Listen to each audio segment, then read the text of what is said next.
Greetings and good health. I am Dr. Jerica Sarko, a pediatric and family wellness chiropractor.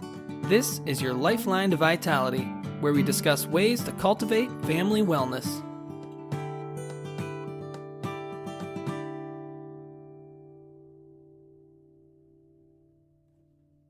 Good day and great health. Welcome back to another edition of your Lifeline to Vitality. Today on the podcast, sciatica and the upper cervical spine.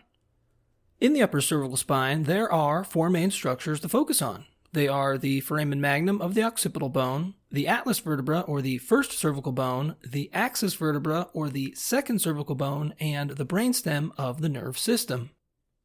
The brainstem exits from the foramen magnum. The atlas and axis bones protect and surround the brainstem.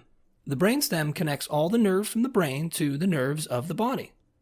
Regarding sciatica, the secondary focus is on the sciatic nerve. The sciatic nerve is one of the largest nerves in the human body. It passes deep in the buttock and down the back of the thigh all the way to the heel and sole of the foot. The sciatic nerve serves a vital role in connecting the spinal cord with the skin and muscles of the thigh, leg, and foot. The nerve system in general does four main functions. It controls all the movements we make, senses everything we feel, regulates all our body organs, and relates us to the outside world.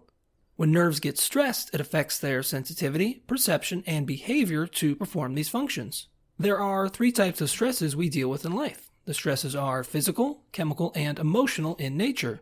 These stresses create nerve tension and spine imbalance.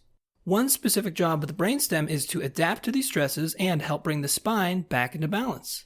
If the stresses are too great for the brainstem to adapt, compensations arise. One particular compensation that occurs in the upper cervical spine is a vertebral subluxation. A vertebral subluxation will cause the atlas and axis bones to get locked in a misaligned position. This lock will perpetuate spine imbalance and nerve system tension. This tension will lead to abnormal sensitivity, perception, and behavior of the brainstem and connecting nerves. Nerve system function is then disrupted. Over time, this disruption can lead to symptoms of the involved nerves.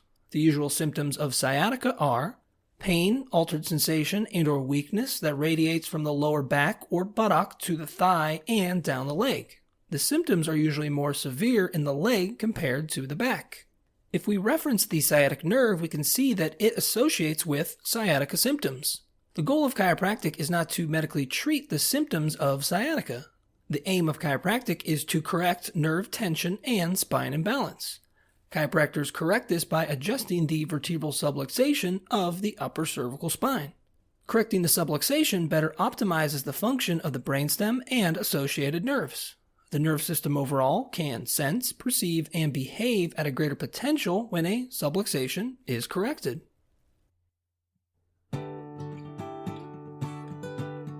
Thank you for listening.